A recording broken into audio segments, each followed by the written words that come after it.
নিলামের একেবারে প্রথম দিকে কিন্তু একটু নিস্তব্ধ থাকলেও পরবর্তীতে কলকাতা নাইট রাইডার্স একেবারেই ন্যূনতম মূল্যে দুজন ক্রিকেটারকে তুলে নেন। 1 কোটি টাকার বিনিময়ে দুজন ভারতীয় ক্রিকেটারকে তুলে নিয়েছিল কেকেআর, এবং এই দুজনের মধ্যে একজন ক্রিকেটার কিন্তু শিখর ভারত মাত্র 50 লাখ টাকার বিনিময়ে কলকাতা নাইট রাইডার্স তুলে নিয়েছিল।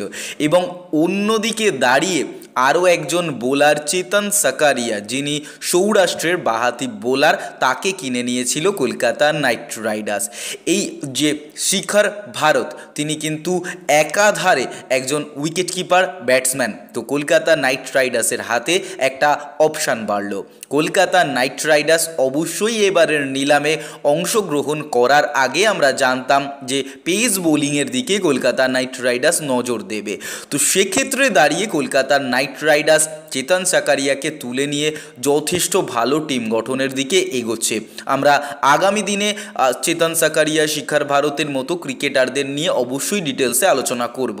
তবে এই ভিডিওতে আমরা এদিকে নজর রাখব, যেমন কলকাতা নাইট রাইডার্স একদিকে প্রায় 25 কোটি মূল্যে স্টারকে সাইন করিয়েছে, অন্যদিকে এরকম কিছু বোলারকে সাইন করিয়েছে তারা, যারা একদা টাইমে বা এই সময় দেখলেও ভারতীয় ক্রিকেটে দুর্দান্ত পারফরমেন্স করছে। আমরা যদি ঘরোয়া ক্রিকেটের দিকে তাকাই, সেখানে চেতন সাকারিয়া কিন্তু একজন দারুণ বোলার এবং কলকাতা নাইট রাইডার্সের জন্য একটা ভালো অপশান।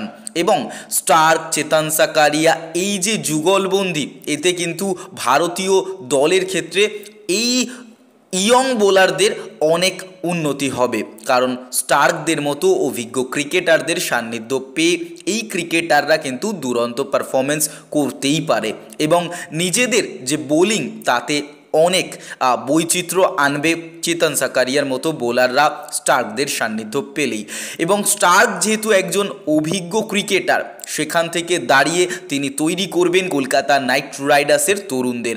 আমরা বিগত দিনেও দেখেছি রিঙ্কু সিংয়ের মতো ক্রিকেটার বা সূর্যকুমার যাদব, শুভমান গিল, এরকম তরুণ ক্রিকেটাররা যারা ভারতীয় ক্রিকেটে, ঘরোয়া ক্রিকেটে দুরন্ত পারফরমেন্স করলেও পরবর্তীতে কলকাতা নাইট রাইডার্স হয়ে তারা কিন্তু এগিয়ে এসছে এবং ভারতীয় দলে প্রতিনিধিত্ব করছে।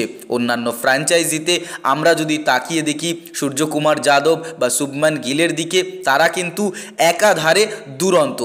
শুভমান গিল এই মুহূর্তে গুজরাট টাইটান্স ক্যাপ্টেন, তিনি কিন্তু একটা টাইমে কলকাতা নাইট রাইডার্সে ছিলেন। তাই চেতন সাকারিয়া নিয়ে যারা নাক সেটকাচ্ছেন এবং স্টার্কের বেশি দামি বোলার হিসাবে তাকে নেওয়া হয়েছে, সেদিকেও যারা আফসোস করছেন, তাদের কাছে কিন্তু এই জিনিসটা ভেবে দেখার যে স্টার্ক একজন অভিজ্ঞ ক্রিকেটার এবং তার কাছ থেকে কিন্তু এই তরুণ ক্রিকেটাররা তৈরি হবে। এবং কথায় আছে কলকাতা নাইট রাইডার্স তারকা ক্রিকেটার কেনে না, তারা তারকা ক্রিকেটার তৈরি করে। তবে একদিকে তারা বুঝিয়ে দিল আইপিএলের ইতিহাসে একটা বড় অঙ্কের মূল্য খরচ করে স্টারকে তারা নিয়ে আসলো, এবং এটা আইপিএলের সবথেকে বড় বিড, 24 কোটি 75 লক্ষ টাকা।